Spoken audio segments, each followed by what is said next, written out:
Hey guys, Cypher here, and welcome to another YASHAHIME Princess Half Demon episode review.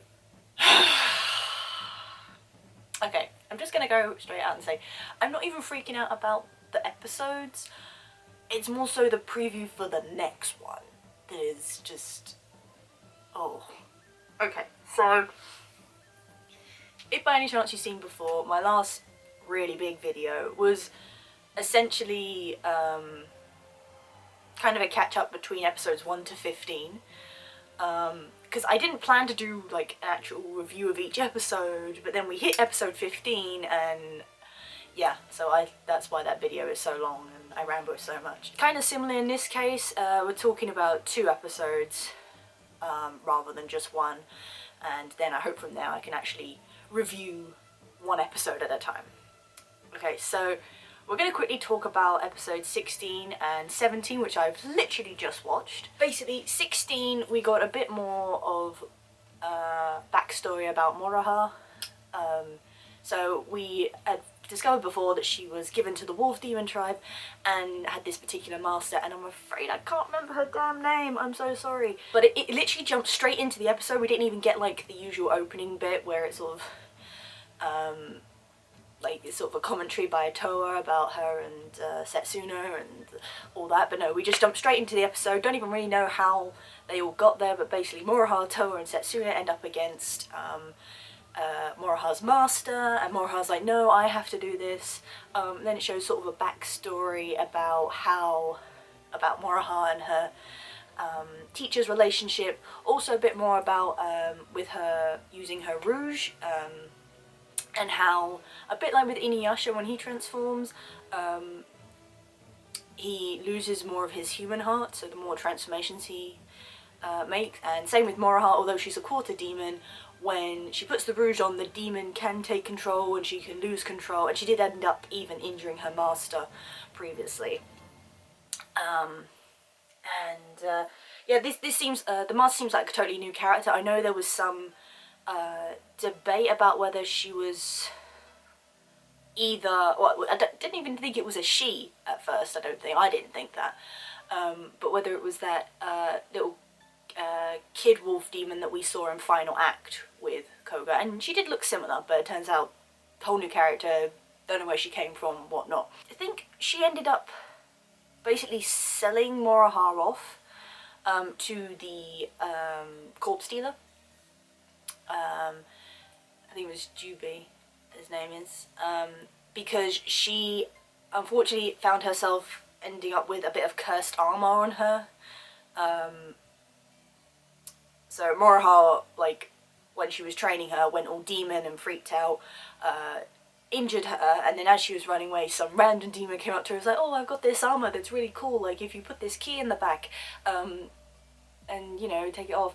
Turns out it's cursed armor, and the moment you put it on, it actually starts to slowly over time, like, shrink and will eventually kill you. Such as the amazing artifacts of demons, always a price to pay, usually.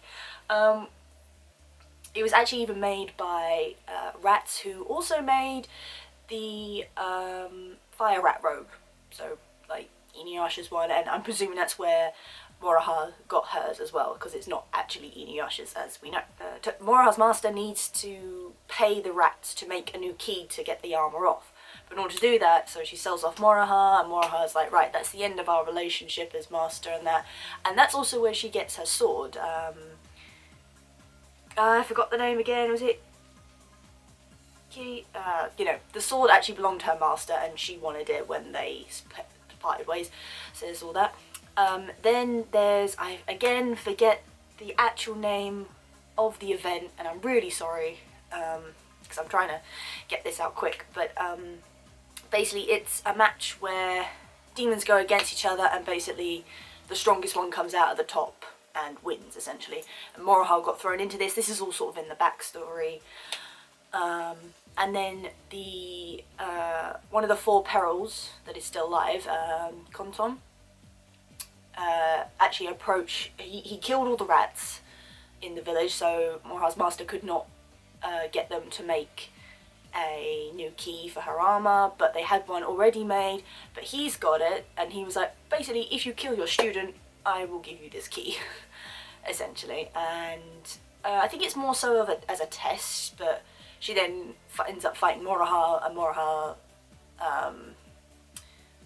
is fighting with her, and like tells Toa and Setsuna, like going back to the present where it started, like, you know, don't worry about this. So it kind of was kind of rushed, like it kind of just popped out of nowhere. It was just, I suppose, to give a bit more to Moroha's character a little bit, but yeah, it was quite short, and in the end, unfortunately, she kind of in a way ends up killing her master, but her master was proud, because the thing is, she would have died anyway, because although she's attacking Moroha, she doesn't actually want to kill her, and then she tries and gets Konton and Moroha, like she tries to restrain Konton so that Moroha could kill him, but he manages to dodge out the way, and unfortunately she then takes the blow and ends up getting killed. But there's kind of a little lesson in like Moroha with all that, and she feels very similar to how Inuyasha did. Like very, very similar, like even being a quarter demon, she's a bit like, I don't know where my place is, I don't really have many friends, and then she's like, well, I have these guys beside me now, like Toa and Setsuna, and we're travelling together, so that's really cute. So yeah, so that was episode 16. 17 that I've just watched, Trap of Two Perils. We've got Konton back again. We've also got Riku. Now, what I said before about him. So, it seems he's a retainer, or like someone under Kirimo, but he hates the Four Perils. He wants to obtain all the rainbow pearls, but he also said that that's what Kirimo wants. And then there's a very short scene with, because Kirimo is on this boat out in the sea with that Zero demon, and she's actually the one who really wants Toa and Setsuna dead because of the hatred she seems to have for Sesshomaru's father and his family in general. And she did say she wanted them to suffer. And she said to Kirimaru that he promised her that he would kill them. And he's a bit like, oh, did I? Like, you know, doesn't seem really bothered by anything. Because it turns out the gold and silver pearls apparently are made from her tears. Which obviously begs the question of, like, what made her cry and how did that come about? But that was a very short part of it. But basically... oh, and Jubei returns the green pearl to Riku, and Riku's kind of like, I gotta make my move now. So I'm still a bit unclear where he falls in all this. I'm gonna put him as a bad guy. Like, he's really, like, behind the scenes, working everything, but he also, it seems like he's serving Kirimaru. And Kirimaru actually says, like, he's one of his most trusted retainers, so he's gonna leave everything up to him. Which... So yeah, many questions still. But if Riku wants to obtain all the pearls, maybe that's just, maybe he's just pretending to follow Kirimaru, I don't know. But he also said something about, so he goes to the corpse dealer, Toa is still trying to find this butterfly, but no one's even heard of the mountain that it's supposedly supposed to be at. And then Riku turns up at the corpse dealers and is like, oh yeah, are you still hunting the perils? Because there's only the two left, so you got Konton and Totetsu, I believe, the one who was eating all the monks. And Moroha's like, yeah, you know, we just can't find him. And he's like, oh yeah, I've heard a rumour. So then she goes and grabs Toa and Setsuna. And actually, there was a scene, so, Setsuna is playing her violin, and no, it can't have been. It looked like they were sitting under the Tree of Ages, but I really, actually, now I'm thinking about it, I don't think it was, but it was just, and then, like, Toa's reminiscing, like, oh, you know, it hasn't, like, it asked us to kill them, but it hasn't really, like, done anything since then, it hasn't come to us, and, like, made any more demands of us or anything like that. So yeah, they just kind of accidentally end up doing what the Tree of Ages wants them to do, but they know they'll eventually have to face Kirimaru, and yeah, so basically Riku tells them where Totetsu is, and they end up in a trap set by Konton. And it's basically like a big illusion, where for a second I thought they were gonna have like flashbacks of like old times and stuff, and I was like, I'm not ready for this. But it just seems like it's some twirling sort of vortex that basically it changes the environment that they're in, basically, and Towa and Setsuna end up separated. They've ended up together, and Moroha ends up separated from them. And Moroha's in like a big ravine place that, you know, even though she climbs up, it keeps getting bigger and keeps changing. And Towa and Setsuna are in like this fog place with like a tree and big fields, and they end up getting turned around. Yeah, so then they're trying to figure out, they realise they're in a spell, they're trying to figure it out. And then Setsuna, because I mean, sometimes I don't really understand where they get this information from, sometimes. But Setsuna says, oh yeah, I heard that our clan can sniff out demon vortexes. And it's like, oh, okay, where did you hear that? You know, I didn't, like, is that common knowledge, or that people just churn out? I mean, I know she grew up with demon slayers and obviously Kohaku and, you know, people like that, and even Kaede, but I doubt that's something they would have really known. I don't know. Yeah, just kind of strange how they throw bits like that in. So basically they end up finding where it is, and her and Towa end up cutting through and actually facing Konton. But then the freaking episode ends, right? So basically they're essentially facing Totetsu and Konton, which are the last two perils before they will eventually probably run into Kirimaru, and Zero as well, I'm sure is going to come into this at some point, because particularly in the opening, it's like showing a scene of them fighting them, and Setsuna's fighting Zero, so she's bound to like come into it at some point. Again, don't really know, she's not one of the four perils, but she's like under Kirimaru, or she's asked him to get rid of Towa and Setsuna, so she definitely is a part in it. But Riku, yeah, he remains a mystery to me. Like, I feel like he's the kind of actual bad guy that people should be concerned about, but, you know, I'm not sure why. And I don't really even know much about him. He said he's a pirate, but apart from that, I don't know. And I'm still convinced that he holds one of the rainbow pearls. But Jubei has given him the green one, so he has that one. I think he also has the purple one that he got from that one of the other perils at the beginning. It seems like he will eventually fight, or is trying to destroy the half-demon princesses. So yeah, it's all gonna come to head. But right, so okay, so we've had a preview for the next episode, and it's literally titled Sesshomaru and Kirimaru. Now, I am not 100% willing to believe what I've seen so far, but the funny thing is, I had seen a very rough animatic cell sketch that was official. I'll leave a link down below. I don't know if I'll be able to get a GIF, but link down below. It was literally like a short few second scene of a spoiler for one of the episodes. It didn't specify which episode, but it was literally Towa and Setsuna were on the ground, and they were like calling to each other. Kirimaru is there, and he looks ready to, you know, kill them. Then a sword appears out of nowhere and crashes into the ground, and they look up, and Towa and Setsuna are looking, and frickin' Sesshomaru is there. And then him and Kirimaru clash swords, right? And that was it, right? And now looking at this, it turns out that was official, it is real, and it looks like it's happening in the next frickin' episode. But I don't know. I really don't know. We're only at episode 18, but I say that, like, how many more episodes are they going to have?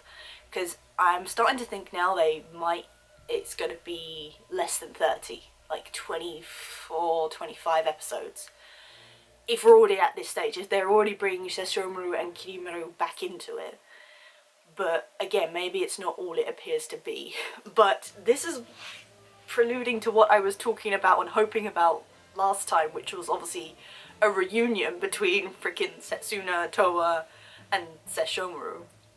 But see, the thing is, it says I don't know whether to pick up on this, but it doesn't say versus in the title, it's and I don't know if it's all it appears to be. I mean, they do clash in the spoiler that I saw, so in a way they must be fighting against each other, even though they were working together originally before.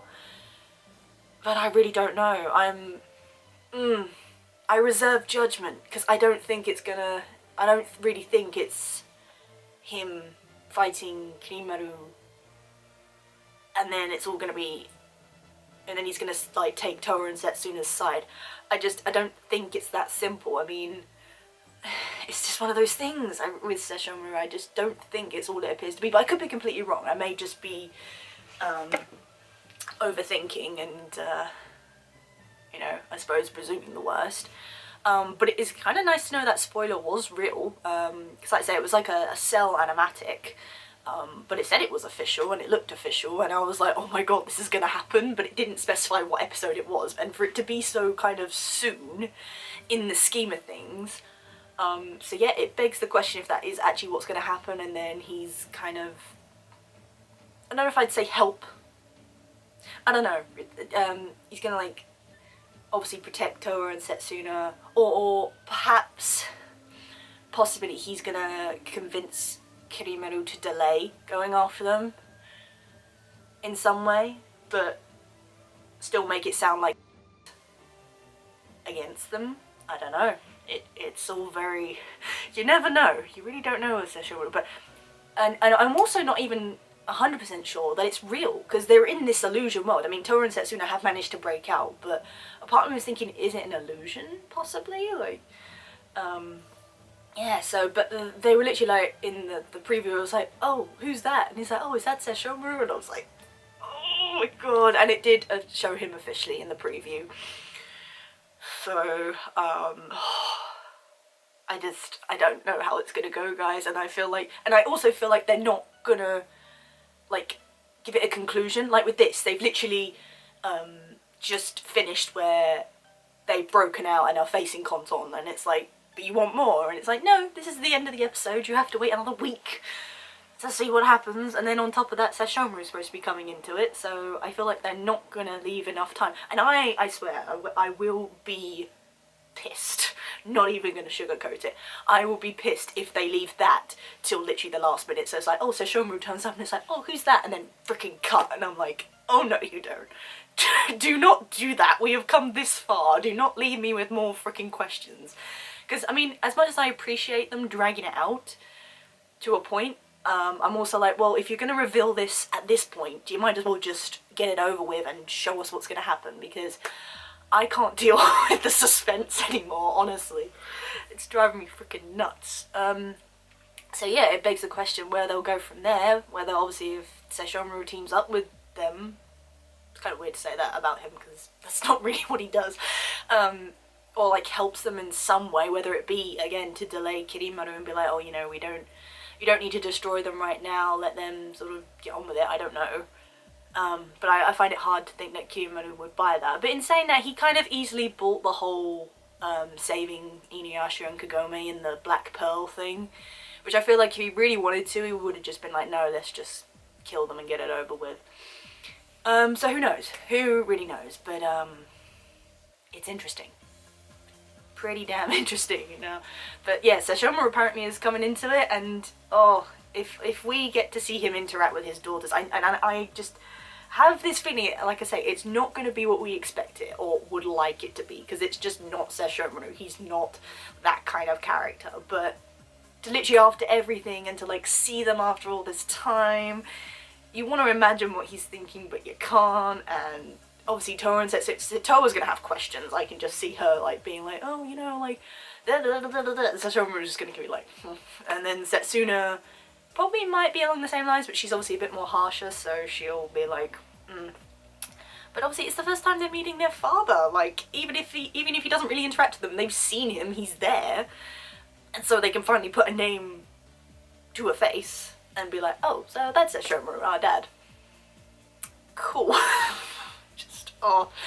And like I say, I hope it's real. I hope it's like not an illusion thing. And then they've still got to find Moroha as well, but I think they do eventually all meet up and are trying to fight the perils. And, you know, if they end up killing both of them, then obviously their next step is Kirimaru. And then, because even in the opening it does show Sesshomaru and Kirimaru clashing at the end, so they are obviously going to fight at some point.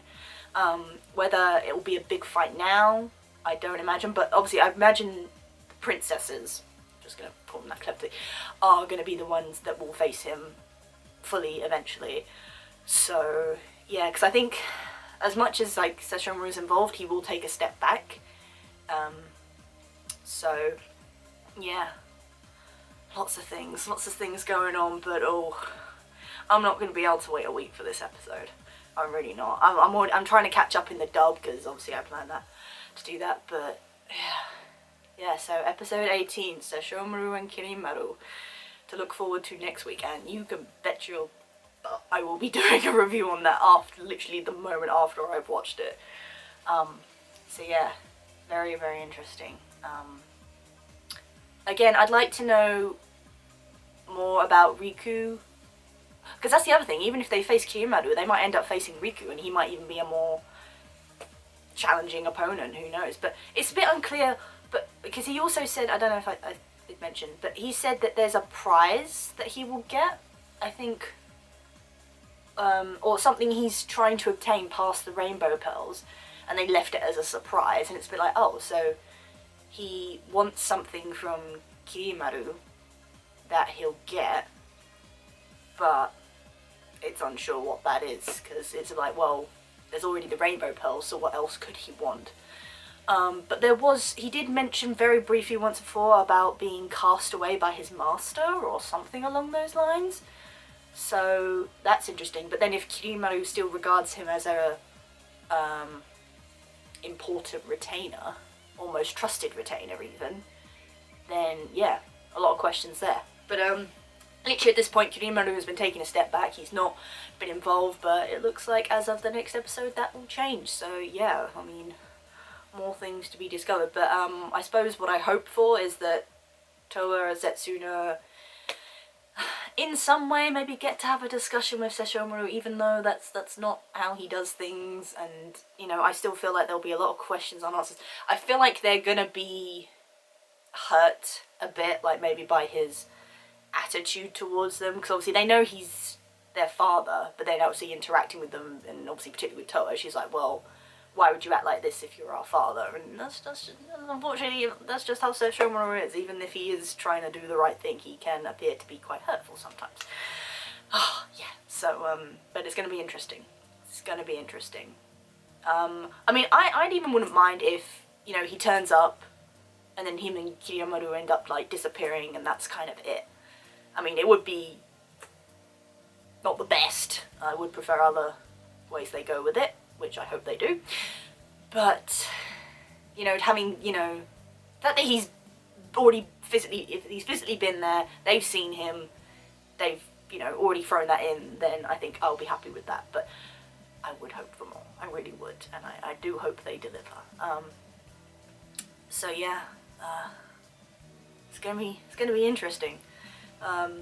Yeah, so that's that, guys.